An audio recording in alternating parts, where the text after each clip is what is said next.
September 28th, 2013. Roughly 11 years ago as of when this video goes up. That date marks the release of the last Kyoukai / Garden of Sinners animated adaptation. Future Gospel, or Mirai Fukuin, was a movie adapting this neat little short story Nasu had penned well after the original run of Kyoukai. Around 2008 to be precise. Funnily enough, right around the time the film adaptation started kicking off. This short story was a nice addition to the series, not necessarily building upon the greater Kyoukai narrative, but a fun gathering of characters we've come to know in a new style. Some people call it a sort of epilogue considering it ends at the furthest point in the timeline, but I still think I'd call it the same thing I did back when I made a video on it. It's a DLC episode. I found the story pretty interesting, at least the adaptation of it that I covered. The denotation of DLC was by no means a detraction to it, but just to indicate that it felt a tad fluffy. But fluff is good. Sometimes you just want to have a chill time, and in the grand stretch of Kyoukai material, Mirai Fukuin definitely delivered on that much needed niche. But what I covered in that video, truth be told, was only a half-finished job. I intended to get back to this way sooner, but life lifed, and here we are now. Sorry about the wait to the brave few of you who actively commented about this series coming back. This one's for you. See, while Mirai Fukuin was the main event released to the silver screen on September 28th, the home video market also got some love. Love in the form of Mirai Fukuin Extra Chorus, a follow-up OVA going over various shorter short stories involving more benign situations not befitting of the illustrious future gospel film proper. Bit odd not to save this as incentive for a home release of the movie, methinks, but I guess you do make more money selling tickets and a DVD to enthusiasts. God knows if this double whammy came out today in my area, I'd be eating sleep for a bit. But I do feel like I'm part of the minority on that front. The only market I can think of who'd buy Extra Chorus are way too deep in that cream of mushroom soup as is, if you know what I mean. Via basic synopsis, the 3 stories contained within Extra Chorus don't inspire much intrigue. Keyword there, of course, being synopsis. There is interesting stuff contained within, a prize in the cereal box as it were, but I know I myself had a hard time finding the time to watch this initially. I always thought I'd get to it eventually, just after other stuff. Basically, just another thing doomed to the backlog. That is, until I was talking to MP one innocuous sunny day like 2 years ago, and he told me about the section in Extra Chorus that centered on Fujino. Specifically that this story of hers was really f***ing good. So, at the recommendation of MP, I watched the OVA. And the Fujino stuff was amazing, we'll get into it in a bit. But the first time watching this, I remember sitting through the first short and thinking something along the lines of, maybe this should have been a manga instead of an OVA. Don't get me wrong, a New Year's celebration and Ryogi Shiki taking care of a cat are fun ideas, but in a one-off manga chapter kinda way. A quick 13-page spread and then out with some funky quirky antics. Which is basically what happens in the OVA, but I don't know. These kind of feel more tailored to a manga for me. I'm more than happy with what's here, mind you, but I just get the feeling I should be reading the first and last segments of the OVA instead of watching them. Specifically the first one about the cat more than anything. Maybe it's because it's the closest thing to an anime original story Kyoukai ever got, but the pacing feels slightly off. I'll get more into what I mean as we get into the individual parts, but if you'll indulge me for just a bit longer, I want to go down a rabbit hole real quick. If you want to get into the analysis / review of the specific parts of this OVA and skip this incredibly important side quest,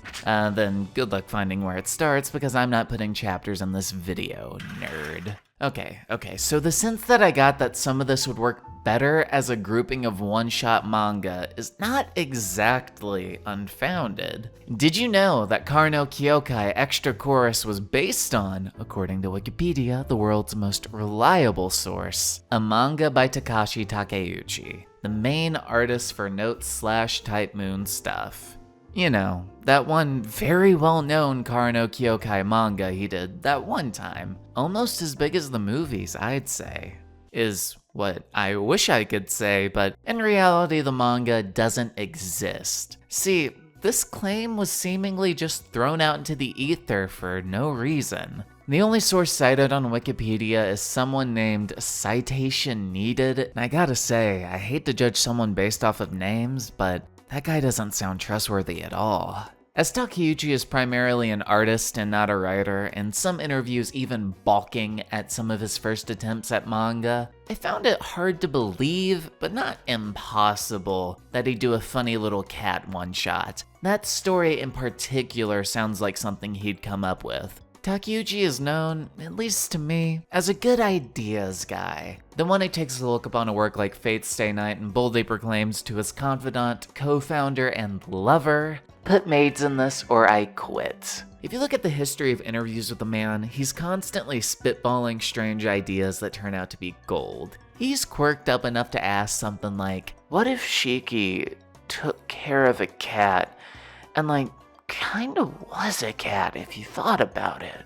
And even mayhaps he'd write and draw a little something for it. Hell, similar things exist in the back of the Tsukihime Plus period art book. These are short gags, not particularly fleshed out stories, I know. But still, the precedent is there for a similar Kara no Kyoukai thing to exist and for it to be adapted. So, I searched for it. I went on a grand quest, cutting through the awfulness of modern-day search engines in pursuit of my proverbial city of gold. It could be argued that finding this obscure Takeuchi Takeshi 4-coma gag that I can't even read would be the most important thing I've ever done in my life. But there was nothing. Pages and pages of Google search and forums led me nowhere.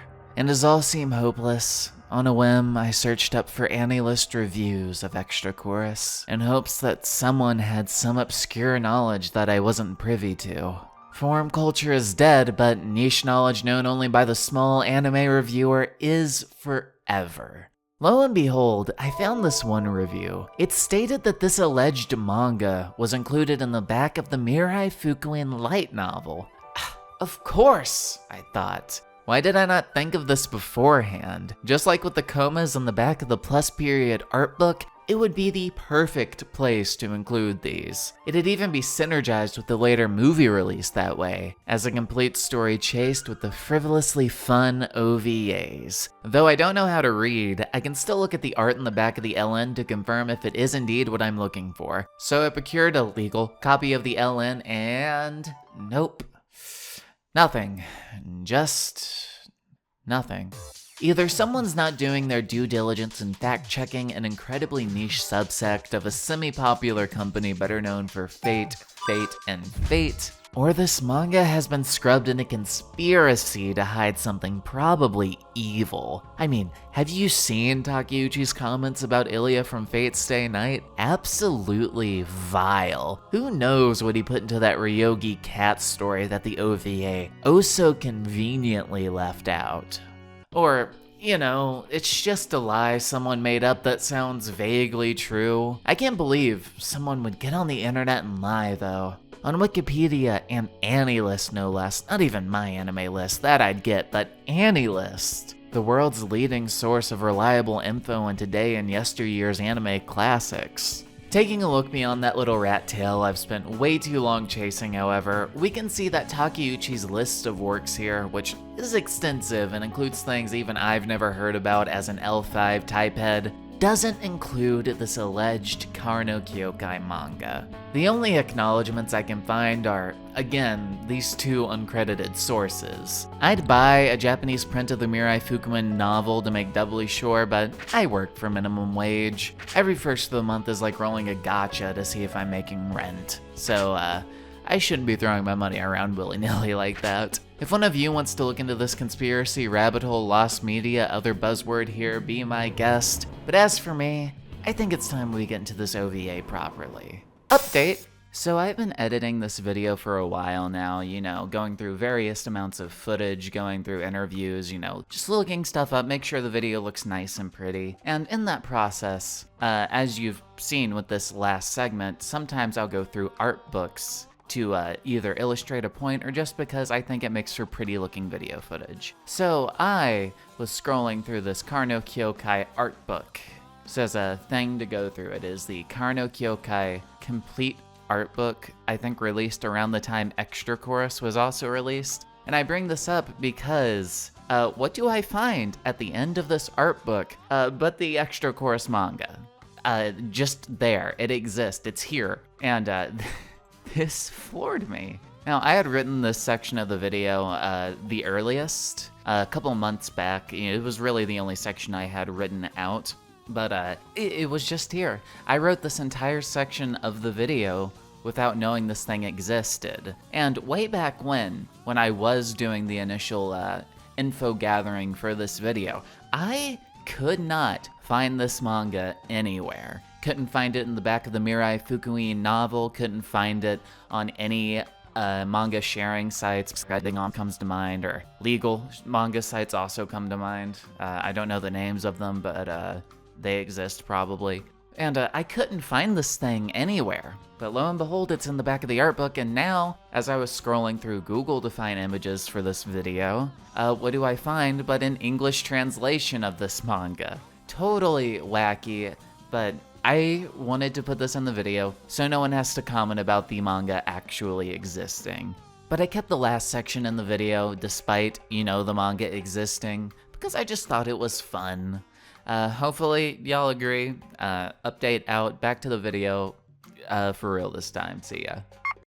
Much like Mirai Fukuin, Extra Chorus takes characters we've seen for 8 fretful scenarios and sees what they've been up to. This time, however, in a departure from even Mirai Fukuin without the grandiose centerpieces. These center instead around the cast as they live their day-to-day. 30 minutes of high-octane, pure chillin'. While I imagine that must sound boring to some people, weirdos as I call them, I actually really like that Extra Chorus focuses largely on that aspect. Yeah, despite originally thinking that this OVA sounded a little sloggy myself, I've really come around on it. It kinda made me rethink how I see Karno Kyoukai as a whole, because looking at the series now, I think that downtime is sorely missing as it is. This might be a problem specific to the film versions. After all, I know Nasu loves his mealtime scenes and his other written works, but again, just talking about the movies.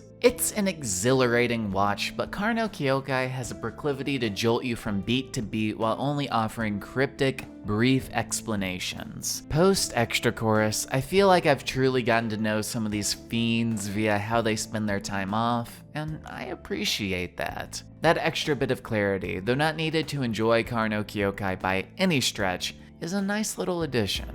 Karno Kyoukai as a series has always appealed to me more with its theming and ideas, as evident with my other videos on it. But as for the character side of things, I've always found it a little lacking. For an example drenched in a little hyperbole, I know now what it means for Kirei Fujo to fly, float, or fall in Karno Kyoukai 1, but for all she's characterized in that movie, she could have been a sack of famine potatoes. The story puts forth an interesting idea, but Fujo is more a vessel for that instead of a character. Save for a few diamonds in the rough, I mean, it certainly got better as Nasu wrote more in this universe, most of my opinions on Karno Kyoukai follow suit. That idea-centric approach to writing makes for a fun time, don't get me wrong, I love picking my brain at some of the eclectic shit Toko in particular spews out, but as a professional character writing appreciator, I did think it was sad we didn't get to spend more time on the nitty-gritty. Even in scenes of silence, like the myriad ones of Shiki laying in bed thinking to herself, the tension of the runtime is palpable.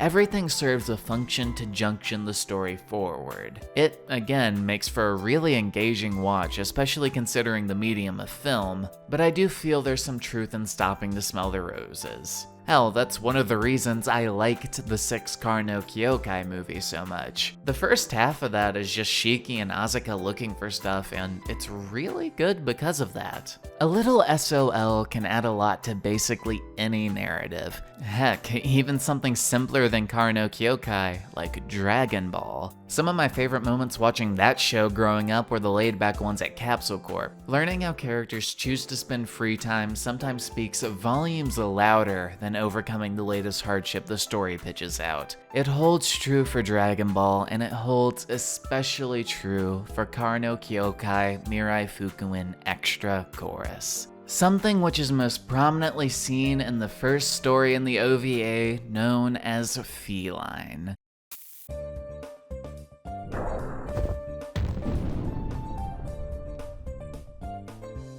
I've hinted as to its basic plot a time or two, but to quickly go over it in more detail. Due to Mikia having to leave town for a few days due to some job, Shiki is left to take care of this stray cat he just kind of found by the wayside. It's a task Shiki doesn't even have time to say no to before Mikia says, "I'll be seeing ya." Though slightly peeved, Shiki resigns herself to caring for the cat as best she can in her own eclectic way. There's also some stuff about her new arm, but it's not important. What's important is Cat. Her being able to even care for this kitty is a pretty good insight as to where her character currently is in the story. A fun thing I get to break down real quick because Car no Kyoukai is quirked up like that. Here's the release order of the films, and here's where they take place in the timeline. And here's where this short falls into place. There's reasons Car no Kyoukai does this disjointed timeline as you're watching the movies proper, but Extra Chorus is different by virtue of being the last thing released. Writing-wise, Extra Chorus assumes you have all of the knowledge orbs from the rest of the series, and expects you to use them a little bit.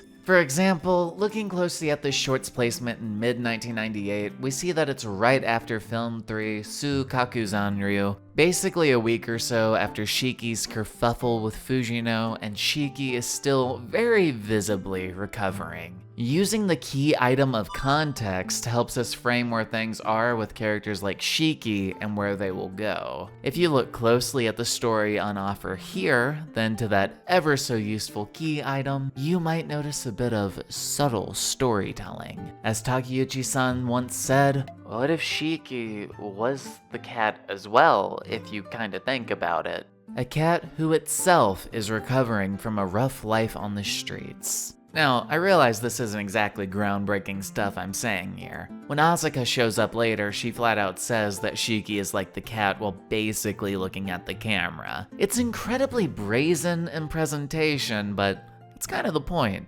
Extra Chorus, after a saga filled with indirect statements telling you to figure it out yourself, cleanly states the things it wants to get out there. One last clarification before Car no Kyoukai ends its run. As a sort of last piece or guiding key for people literally going out of their way to watch it, it's kinda granted Jester's privilege to state things outright without it being shoddy storytelling. We already have all those knowledge orbs from the main series. This is just nudging the audience in the right direction towards connecting them together. As for what that connection process looks like, well, let's answer two of the questions put forth in this cat tale. 1. Why is this cat so important for Shiki to take care of? And 2. How are Ryogi and a cat the same? The first question is clear with the ever-recurring key item of context. This is a Shiki just 2 years out from trouncing about to ogle murder victims. A hobby still somehow not the weirdest thing someone in the series does. Shiki is years removed from being this weird loner with messed up proclivities. She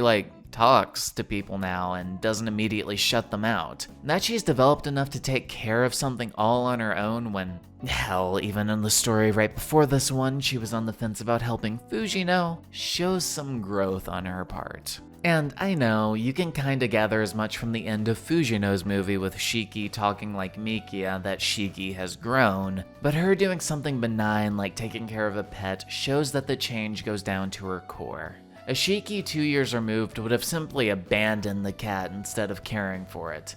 Hell, the Shiki from 2 years prior could barely take care of herself. By seeing Shiki in the middle of her arc showing tender love and care for a cat, it recontextualizes what we know about her both up to and after this point. Case in point, I certainly know I found Shiki's almost jokey nature in the 6th film even funnier after watching this OVA. As for the second question, how are Shiki and the cat similar? Well, again, we return to that funny word, context. Specifically the context of the second Car no Kyoukai movie, wherein Mikia watched over Shiki, much like Shiki is doing for the cat now, making sure it doesn't get into trouble or get itself hurt. This cat until now, much like Shiki, was a loner who flitted between whatever it found amusing or nourishing, living, but not necessarily thriving. Upon being given care, eventually even the once stray cat will learn to take care of other creatures who were just like it. Of course, there's gonna be some learning pangs along the way. I mean, the story even alludes to that with the whole Shiki having a false arm she can't get used to subplot, but someday they'll get there. Okay, so the arm. I can't just ignore it forever. Originally, I had a whole few paragraphs about the whole Shiki arm thing, but it really is just another metaphor for Shiki learning to accept things that come from outside herself. When she sits there contemplating it or actively making an effort to use it, it's her overcoming her own mental barriers. As, again, literally stated by a character in the story, this time Toko. The better she gets at using the arm or accepting those outside things, the better she gets at caring for the cat and caring for herself and so on and so forth, and I hope you're starting to see what I mean about the whole arm thing not being super important.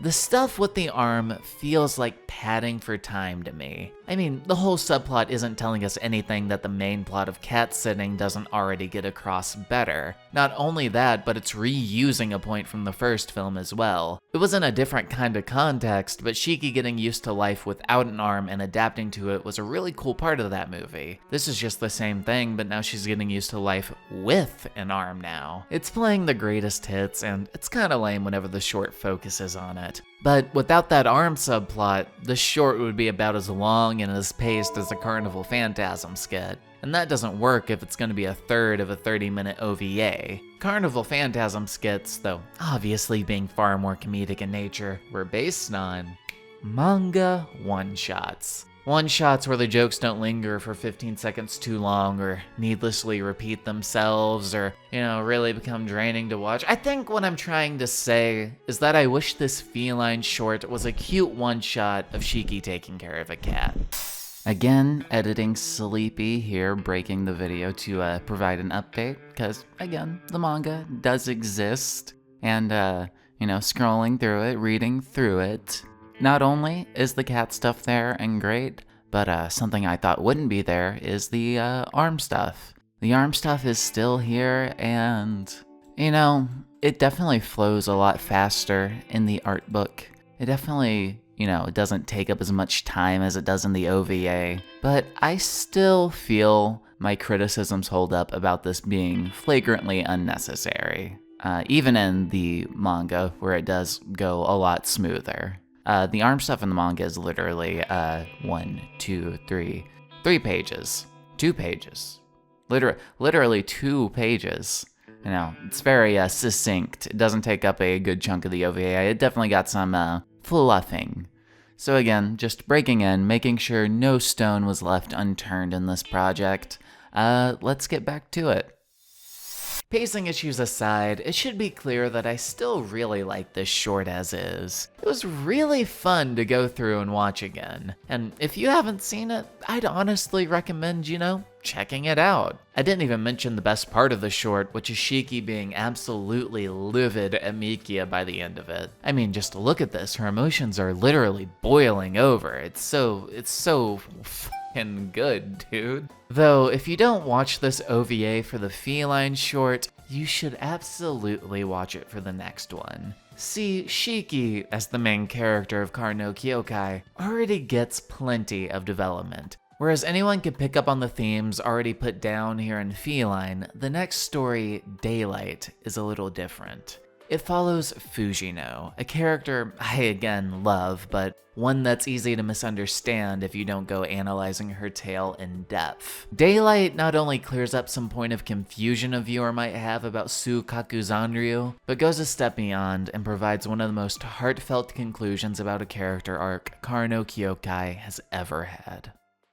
While I myself love Fujino's character and would normally cover this next part with gusto, there's someone I want to bring in to talk about this section. Someone whose collaboration in this video has been literally like a year in the making, and I thank him so much for putting up with my chicanery in the process. If you've been around the Type Moon sphere, especially around enough to be watching my channel, you already know this man. He has almost double my sub count for a reason, be it from his passionate character spotlights, visual novel reviews, or even the ever-popular FGO servant recommendations he throws out from time to time. It's MP.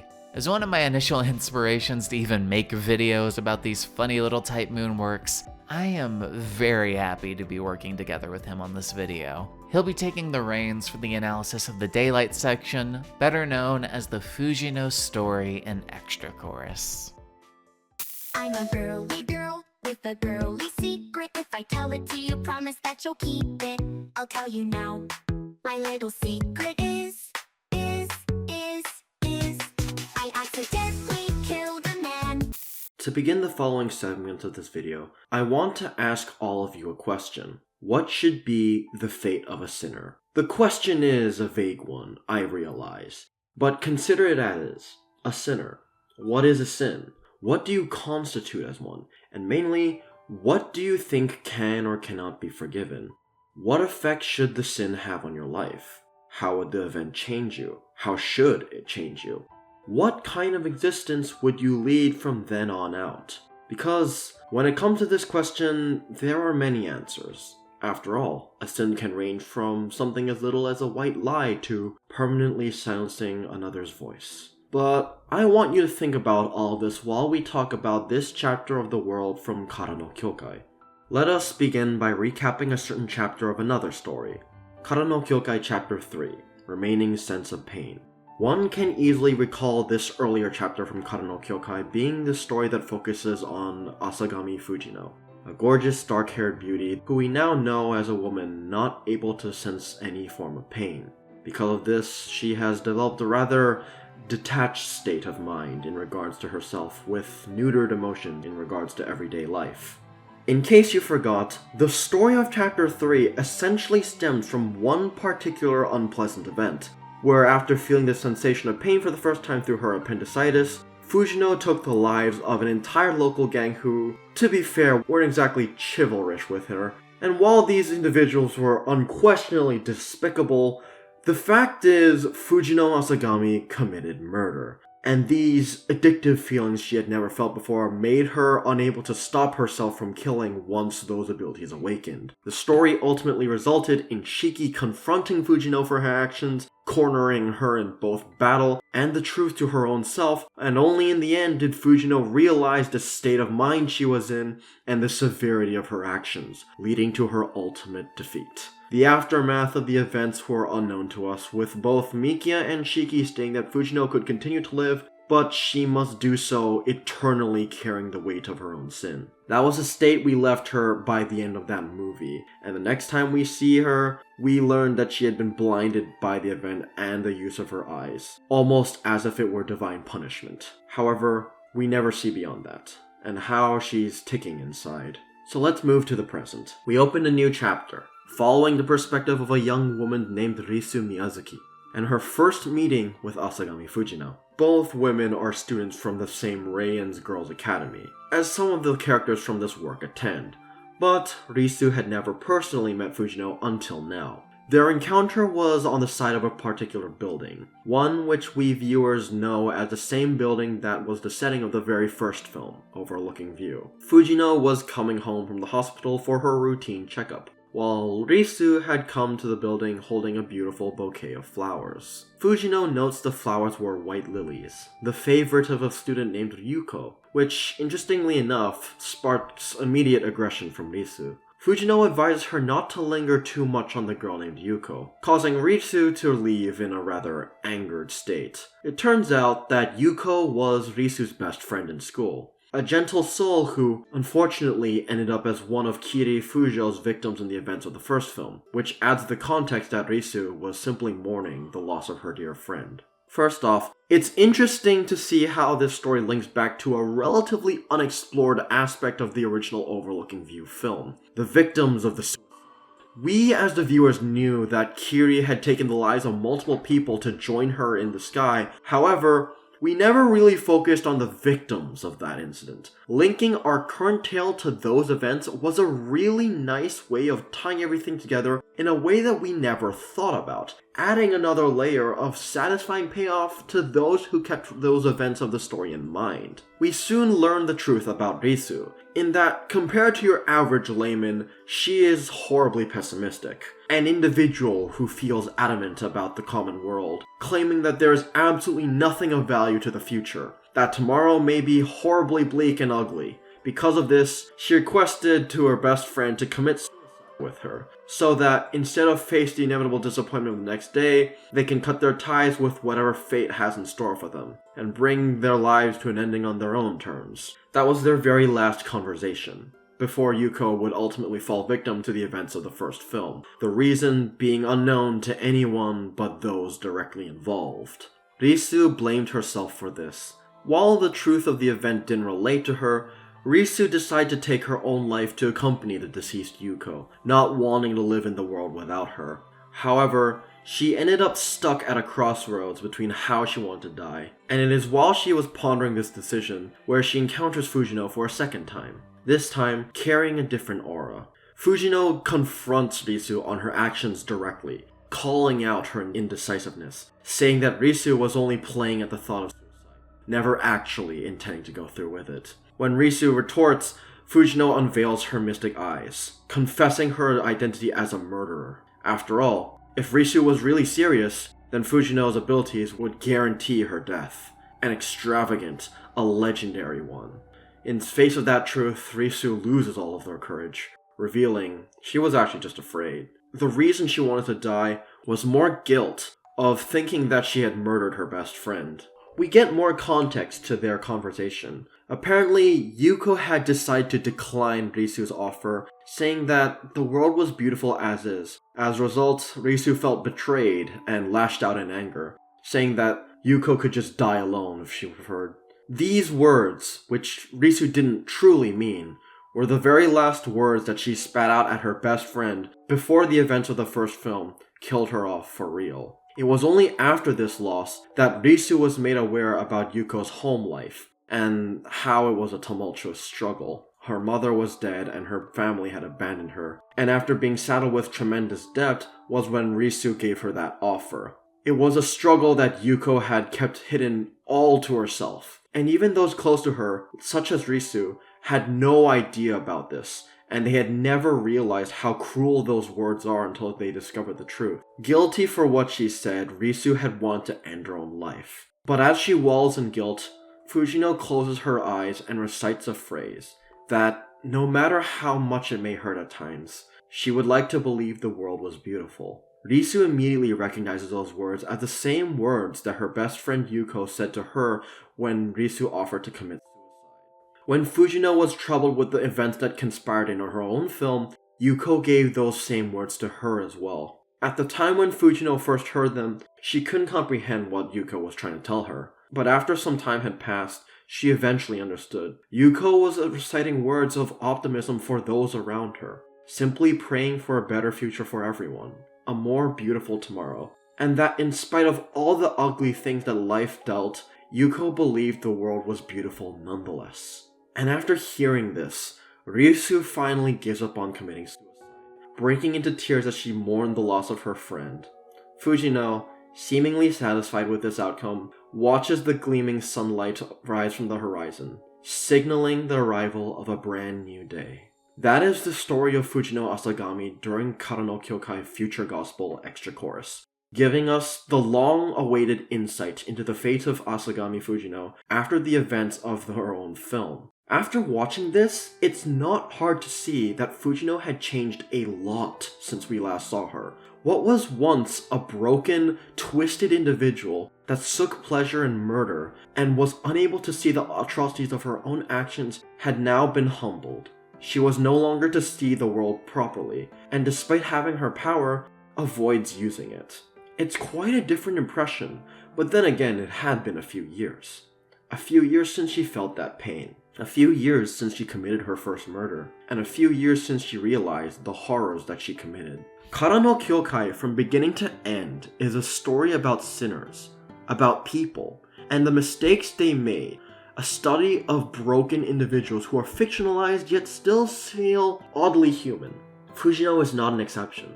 In fact, the story goes into great length to explain, in spite of her incredibly messed up circumstances, despite the fact that she was a complete victim that deserved some justice, the things she did was also that of a sin. Murder itself is still a sin. The moment she killed, she was no longer innocent. The fact that she continued to kill made her an offender herself. And when she took an innocent life unrelated to her, that was when she herself became a villain. Even if initially accidental, even if she was justified, one must never get used to committing a sin. Once done, it becomes infinitely easier to repeat that again and again. And that doesn't just apply to killing. Let's say you love cookies, you can't get enough of them. And your mom had just brought some cookies and put them in the pantry. But you were specifically asked not to steal those cookies from the pantry as a kid, and so you listened to your parents. And you just never did. For a long time, you never stole those cookies. Until one night, you became hungry, your parents were asleep, and with no other food available other than the cookies in those pantries, you decided to just this one time steal a cookie from the pantry that your parents had asked you not to steal from. Once you do that, it becomes so much easier to relapse and repeat again and again. Even if you initially just did it because you had no other choice, or if your reasons were justifiable, it just becomes that much easier to repeat a mistake for even more trivial reasons, and eventually you just do it just because. I would know because I fell victim to this same syndrome in the past as well. Fujino's story in Remaining Sense of Pain is a cautionary one, about how easy it is to fall into the addiction of a sin. How these emotions can drive you to do things that you would never normally do, all because of one singular exception. And after that, Fujino was punished. For all the misdeeds and lies she took, her vision was permanently taken from her, and now she has to navigate the world blind, a retribution of sorts. But more importantly, she was made to realize the gravity of her mistakes. Once she realized the monster she had become, she could no longer take back her actions. What she did was done, and that she had to live the rest of her life carrying that regret, burden, and responsibility for every next moment. But the most important thing is what you choose to do afterwards. Fujino never denies that she committed atrocities. In fact, she was willing to confess if necessary. She doesn't shy away from her own truth. She accepts her actions and her punishment of blindness. She lives with the burden, knowing that she was a murderer and monster who took the lives of multiple people for the sake of herself. However, she does not spend her time lamenting those past actions. Instead, she lives life as honestly as she did before those incidents, but with a minor difference. Like Yuko beforehand, she now lives humbly, but hopeful for the future, and is now able to look out for and remind others to do the same. She may never be forgiven for her mistakes, but she was able to grow from her experience, and now she comforts others instead of destroying them. While we have never seen Yuko Ando before this story, the fact is, thanks to this person giving Fujino the guidance she needed, Fujino is able to guide others in her stead as well. She is not defined by her mistakes, but rather, she takes on everything she had experienced and learned, and uses those experiences to become someone that others can rely on instead. You are not defined by your past. Remember the question I posed at the beginning of this segment? What should be the fate of a sinner? For me, this answer depends on the weight of the sin, but more importantly, what the sinner chooses to do afterwards. Because if they live like Fujino, If they understand the gravity of their actions, express the desire to change, and use their experience to save others from practicing similar mistakes, I think those sinners should be respected. Again, many thanks to MP. It took a while to get all this together, and he has truly been a saint along the way. Anything I could have said about Fujifu here, I think he put a million times better than I could. I hope you all go check him out if you haven't already, and show some love and support for his writing. He's working on a rendition of the cancelled Type Moon story, Girl's Work, and while it's not out to the public yet, as someone privy to the first few chapters, it's good stuff, let me tell ya. Again, go check out my boy. And all that said, let's get to the last part of this OVA and video. Now, I got a message for all you liberals out there. You want my gun, my firearm? Come take it from me. Just walk through my door, come into my home, and take it from me. With your weak, soft, liberal, girlish hands. Just try to put those hands on me. Those soft, liberal hands. Put them on me, on my body. Just slowly, gently dragging your fingers up and down my arm, giving me goosebumps. You want my gun? Come kiss me for it. Prayers are things we fill with hope for the future's blessing. That one line more or less sums up the last section of Extra Chorus, dubbed Say Grace. I really like this quote. I don't feel you gotta be religious to appreciate the sentiment. I mean, I'm certainly not after all. It's just a sweet message. A wonderful cap not only to the stories we've delved into today, but all of Karno Kyoukai. As I've said, this was the last animated piece the series ever got, and this, being the final story in Extra Chorus, carries that sentiment with pride. Each character gets their own moment to shine, from Shiki to Fujino to Mikia to Seo, and even to new faces like Rizu. Everyone important in this sprawling garden of sinners gets a second to say goodbye. It'd almost feel cheesy if the story weren't set during New Year's. New Year's of '99 to be exact. Something worth pointing out, since I haven't explicitly stated it till now, is that all the stories in Extra Chorus take place in '98. Even more, Mirai Fukuin takes place in '98.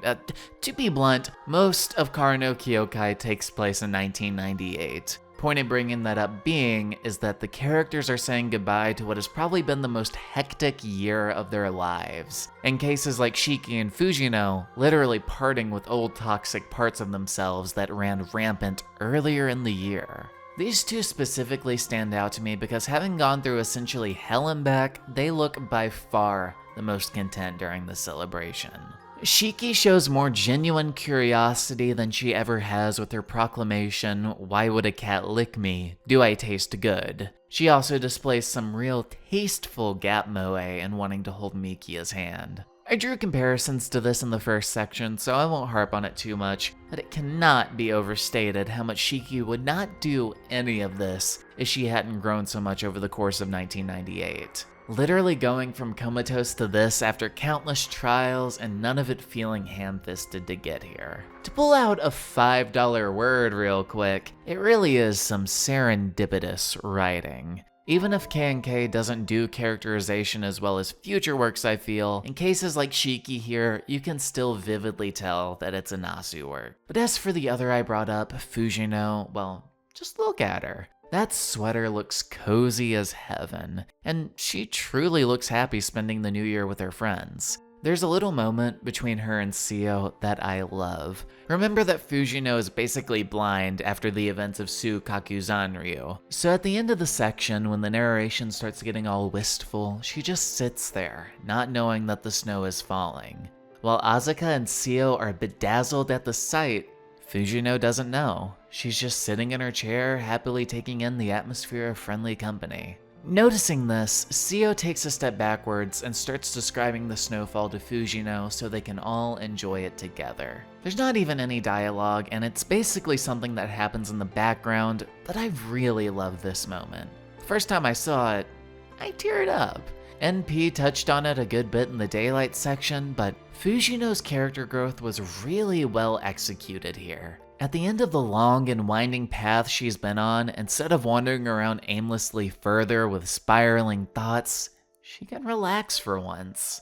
Be cozy and content as the new year rings in and life goes on. Another small moment I want to mention is Rizu praying at the site of Yuko's grave. No longer is she lingering around the site her best friend passed away at, no, she's at her grave, showing that she's truly started to move on and take the words of Yuko to heart. Rizu is finally seeing how beautiful the world is. It's a really sweet moment. You know, normally when stories add new entries way later on and introduce new characters into the narrative, it can feel contrived, but as for Seo and Rizu, I really do love them. They take an already great world and make it feel fuller. There's one last thing I want to talk about with this section, and it's Mikia wishing for Shiki's happiness. A notion that loops all the way back around to the quote I opened this part with. Prayers are things we fill with hope for the future's blessing.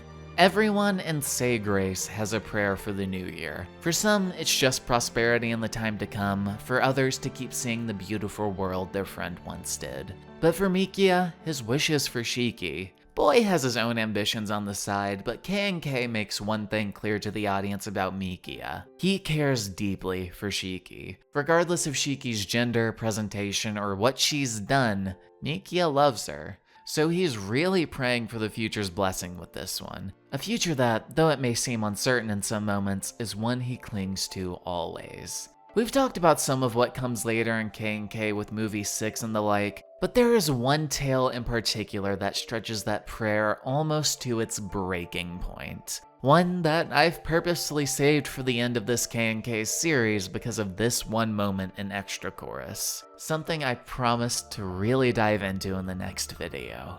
May it not be so long between this and the next part as it has been with the former. All in all though, I think that the short was a beautiful way to wrap up Extra Chorus. It leads and leaves on the same contented note and similarly leaves me feeling the same. Extra Chorus as a whole, though not necessarily for truly enjoying Car no Kyoukai in the same way Mirai Fukuin wasn't, is still something I'm incredibly glad exists.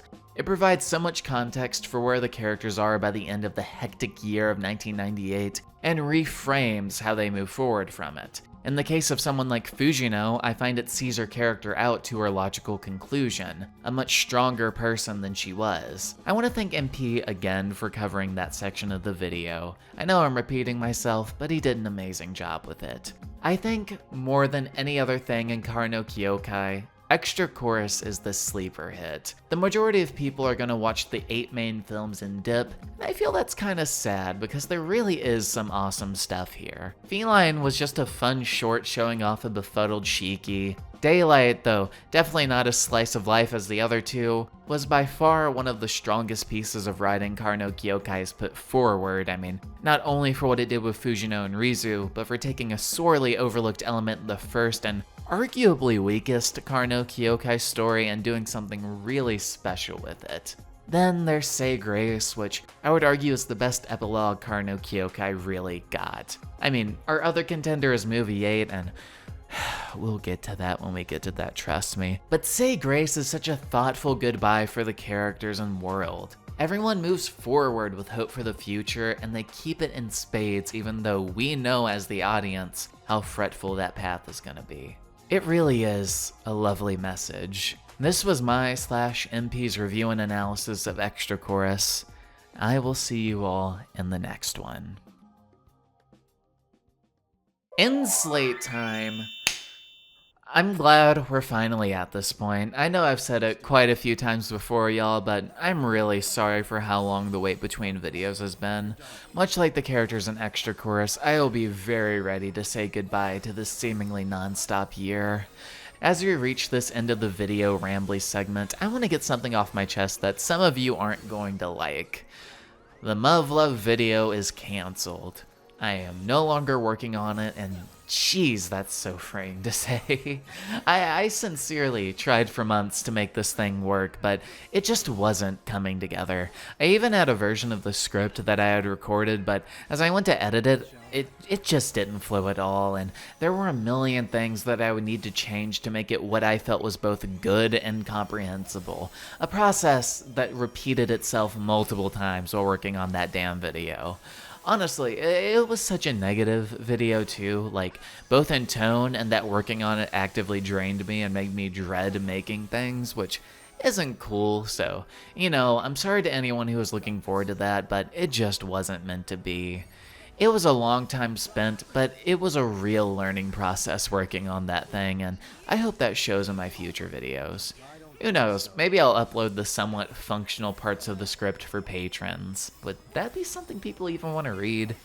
Honestly though, after working on that Fate Stay Night remaster review, like a week later the path was clear to me to scrap the Muv-Luv video and do things I actually am passionate about. That Fate video came together in like a week because I was really passionate about talking about it. And then this led me down the hole of thinking, well, why was that? Why did I do this Fate video so quickly, but working on that Muv-Luv video was just cancerous, awful. Like, I never want to see or hear a note from that OST again. So I started thinking about, what videos do I want to make? What would really make me hyped to start getting back into making videos at a more reasonable basis again? Really start fucking cranking them out, using my noggin. And as it turns out, what do you know, I, who began my career talking about Type Moon stuff, am passionate about Type Moon stuff. I'm not going to put myself into the box of Type Moon channel. Like, I still want to branch out from time to time, maybe do something with Kingdom Hearts or another Iceberg video. I kind of got the weird itch to do one of those again. Oh, maybe like a Type Moon Iceberg would be fun or something. But in the meantime, yeah, I want to get back to basics. Finish up all those dangling threads of series I kind of just left there for a while. Not all Type Moon related, but all things I don't want to leave unfinished. I've said this before somewhere, I'm sure, but Melty Blood literally has a fully written script. It's just a matter of recording and editing it.